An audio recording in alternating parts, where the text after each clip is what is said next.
अदिति चिल्लाते हुए उसके पास आई। आपने उसे छोड़ क्यों दिया? उसने आपको पंच मारा।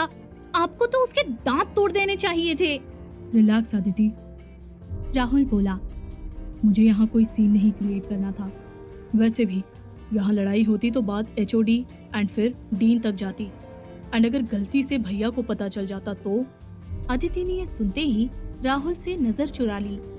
अदिति प्लीज, तू ये बात बिग ब्रो से मत कहना। राहुल बोला। अच्छा ठीक है, अब कुछ नहीं बोलूंगी, अदिति ने कहा। कूल। राहुल ने राहत की सांस ली। राहुल, वही सुंदर दिखाओ, कहाँ लगी तुम्हें? मैं कुछ हेल्प करूं? शो ब्यूटीफुल, ये देखो इधर। राहुल आगे बोलता उससे पहले ही उसने देखा कि सामने से एक गाड़ी तेजी से गार्डन से सटी रोड पर दौड़ती हुई आई और वहाँ पर स्किड करते हुए रुक गई। सभी उस गाड़ी को देखने लगे। गए अब तो, राहुल ने सकपकाते हुए कहा और गुस्से में अदिति की ओर देखा। तुझे तो मैं घर जाकर देखता हूँ अद्दू। अदिति उसकी तरफ जानबूझकर नहीं देख रही थी। गाड़ी का गेट खुला और रणवीर शेड्स यानी कि सनग्लासेस लगाए हुए बाहर निकला। उसकी शर्ट की आस्तीन ऊपर कोहनी तक मुड़ी हुई थी। नैरो बॉटम वाली पैंट और ब्राउन लेदर शूज जहां सभी को उसके बिज हंक होने का सबूत दे रहे थे, वहीं एक हाथ में चमकता ब्रेसलेट और दूसरे हाथ में उसका वो टैटू लोगों की सोच को धोखा दे रहा था। Who's he? शेरी ने बिना नजर हटाए पूछा। असली RD, राहुल बोला। मतलब? अरे मैं तो फेक RD हूँ, असली RD तो ये हैं हमारे घर के RDX, मेरे भैया रणवीर धनराज। राहुल ने कहा। रणवीर राहुल के पास आया और उसका घाव देखा। हाय भैया, उसने कहा। रणवीर ने उसके घाव को छुआ। ये तो बस हल्का सा यूं ही, राहुल सकुचाते हुए बोला। रणवीर ने अदिति की ओर देखा। कहाँ है? देर। अदिति ने कैंटीन की तरफ इशारा किया। Blue shirt. रणवीर नेस्टर के पास गया और उसे एक जोरदार तमाचा जड़ दिया। नेस्टर नीचे गिर पड़ा। हो गया स्वाहा, राहुल बुदबुदाया। नेस्टर खड़ा हुआ और उसने हाथ उठाया ही था कि रणवीर ने उसका हाथ पकड़ लिया। हे यू मैन, नेस्टर बोला, तू नहीं जानता कि तू किससे भिड़ रहा है। Really? So please tell me boy. Ranveer बोला। Nestor D'Souza, son of Peter D'Souza. मेरे father is the leading share holder of this institution group, Rahul's institution. Nestor बोला। And my father is the leading share holder of your father's company dude, Ranveer ने कहा और उसका हाथ झटक दिया। ये सुनकर नेस्टर का गुस्सा और अकड़ दोनों ठंडे पड़ गए थे। मेरी फैमिली मेरी दुनिया है, और अगर कोई भी मेरी दुनिया को नुकसान पहुंचाने की कोशिश करेगा तो मैं उसकी दुनिया में आग लगा दूंगा। नेस्टर और उसके दोस्त हक्के बक्के से सुन रहे थे। Ranveer Dhanraj, remember the name, Ranveer ने कहा और राहुल अदिति के पास लौट गया। I want to talk to your dean, Ranveer बोला। भैया रहने दो यार, इतना बड़ा मैटर नहीं है। राहुल बोला। उसने तुझे मारा, तेरे चेहरे पर देख, अगर बात बढ़ जाती और तुझे कुछ हो जाता तो। रणवीर बोला। ये तो उसका लक है कि हम कॉलेज में हैं, वरना। भैया शांत हो जाओ, राहुल ने रणवीर को समझाया। आपका भाई ठीक है, ये देखो बिल्कुल फिट एंड फाइन। रणवीर ने राहुल को गले लगा लिया। अब इमोशनल करके ही मानोगे क्या? राहुल हंसते हुए बोला। ओके, गुस्सा छोड़ो और घर चलो, बहुत भूख लगी है। आज मुझे आपके हाथ का स्पेशल चीज पिज्जा सैंडविच खाना है। लेकिन फर्स्ट स्लाइस मेरा होगा, अदिति बोली। तुझे तो मैं एक बाइट नहीं दूंगा। फेक प्रॉमिस करती है ये भैया। आपने जब मना किया उससे पहले ही मैं सब बता चुकी थी। तू रहने दे liar number 1। Same to you भैया। बस करो यार, कुछ लड़ाई घर के लिए भी रहने दो, रणवीर ने दोनों को गाड़ी में बिठाते हुए कहा। रणवीर चेंज करके बेड पर बैठा ही था कि उसकी नजरें अपनी गिटार पर पड़ी। वो उठकर गया और उस पर अपना हाथ फेरा। तभी दरवाजे पर दस्तक हुई। रणवीर ने मुड़कर देखा तो उसकी माँ वहाँ खड़ी थी।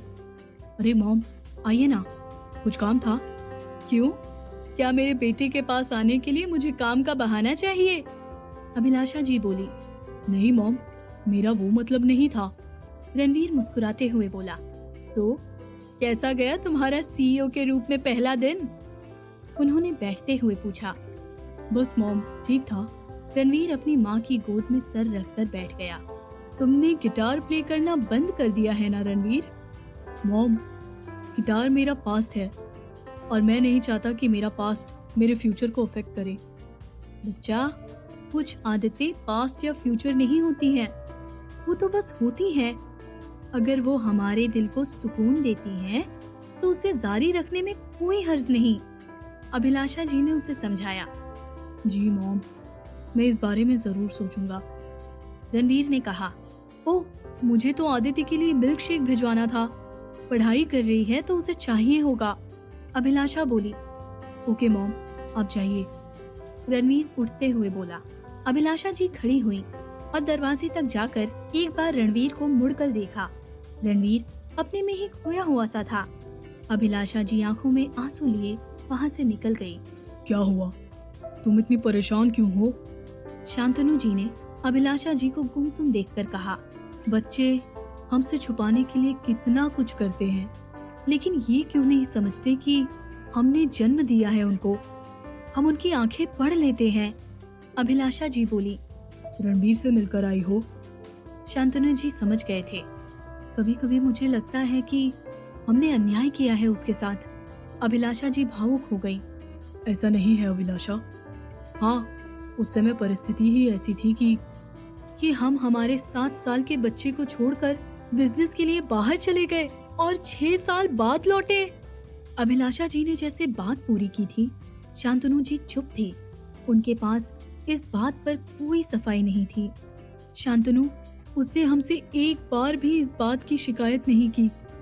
हमारे लिए, इस परिवार के लिए अपने हर सपने को कुर्बान किया है उसने।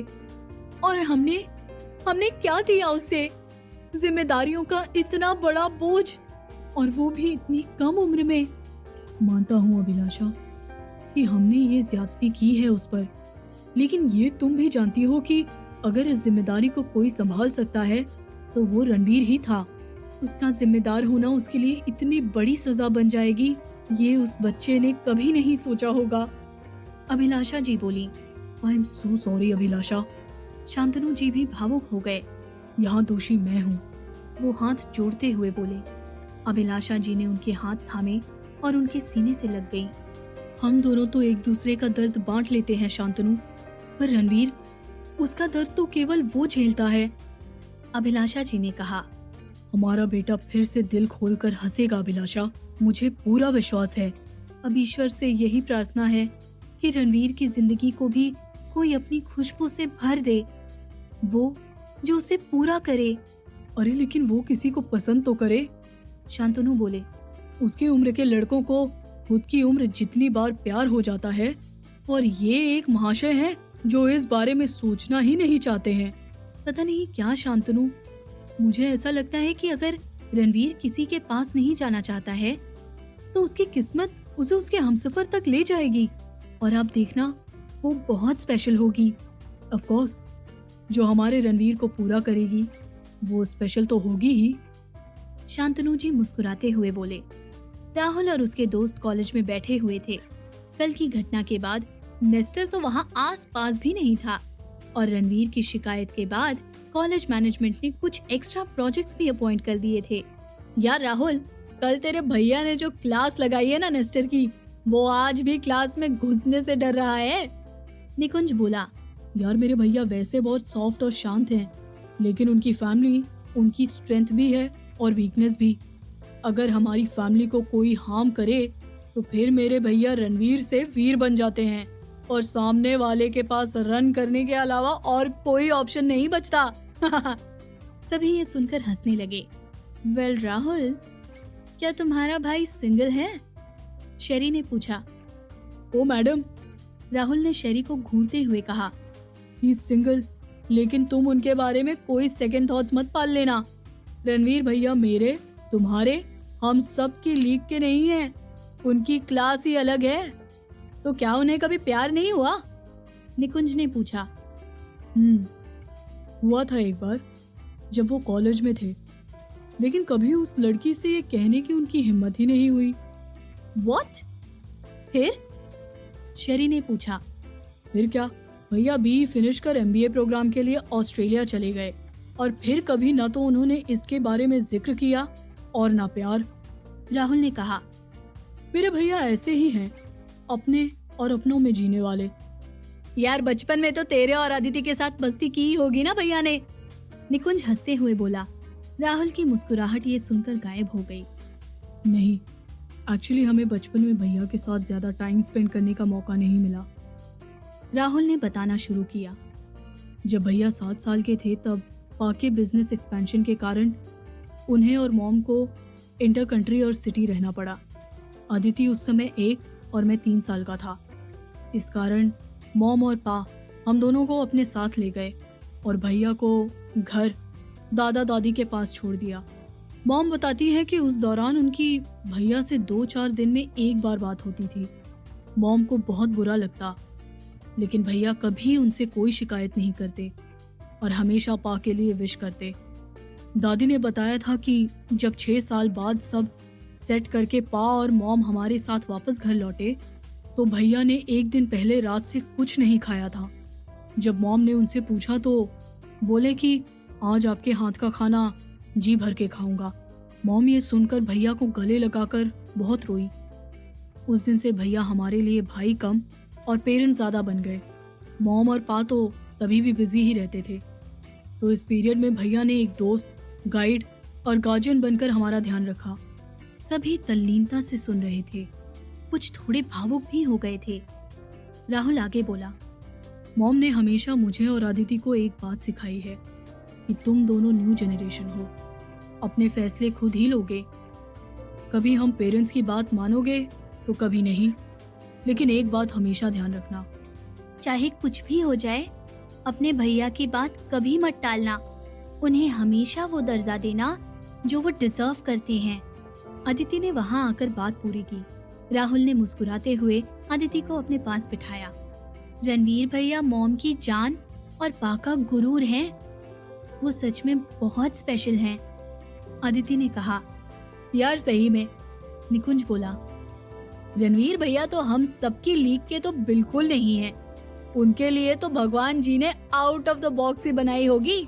बिग ब्रो का तो पता नहीं, लेकिन हम सभी उस आउट ऑफ द बॉक्स का बड़ी बेसब्री से वेट कर रहे हैं। न जाने कहाँ होगी वो, अदिति सोचते हुए बोली। स्थान JK dramatics theatre. Show start होने वाला है, जल्दी आओ सब, ड्रामा डायरेक्टर बोला।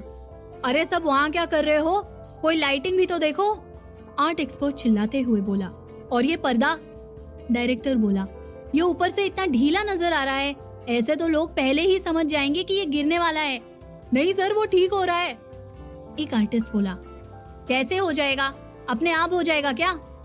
नहीं नहीं सर, मेरा मतलब है कि वो ठीक कर रही है। कौन? मुझे तो कोई नजर नहीं आ रही है, कोई लाइट मारो उधर। सर, जो नई ड्रामा आर्टिस्ट जुड़ी है ना हमारे साथ, वो कर रही है सर, एक और आर्टिस्ट पूनम ने कहा।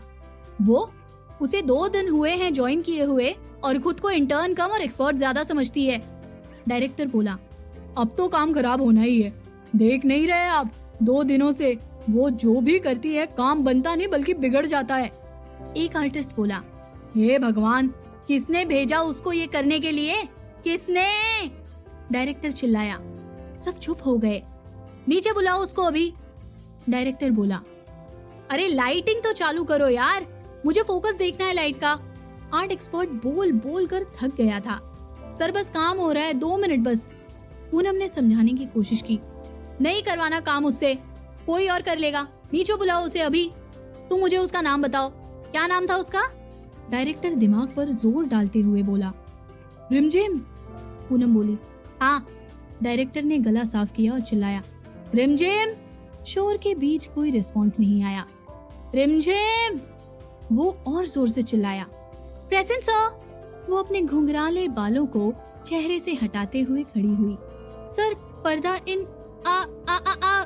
वो हाथ फैलाते हुए आगे बोल ही रही थी कि उसका पैर मुड़ा और वो पर्दे पर फिसलती हुई नीचे आई और उसका हाथ सीधे जाकर नीचे लग रहे बटन पर पड़ा। बटन प्रेस होते ही तुरंत एक हल्के से पॉप से ऊपर टंग रहा बॉक्स खुला और उसमें से रंग बिरंगे झालरें नीचे गिरने लगी। तभी लाइट ऑन हुई और फोकस सीधा रिमझिम के चेहरे पर आया। उसके चारों ओर झालरें बिखरी हुई थी। सभी सन्न खड़े बस उसे देख ही रहे थे। लाइट, लोगों की आंखें, कैमरा और एक्शन सब उसी पर फोकस थे। रिमझिम ने अपने घुंघराले बालों से झालरें हटाई और मुड़कर देखा कि पर्दा नीचे गिर गया है। सॉलिड मर गए। वो बुदबुदाई और हिचकिचाते हुए वापस मुड़ी और डायरेक्टर की ओर मासूमियत से देखा। रिमझिम चोपड़ा, प्रेजेंट सो। भाग 5।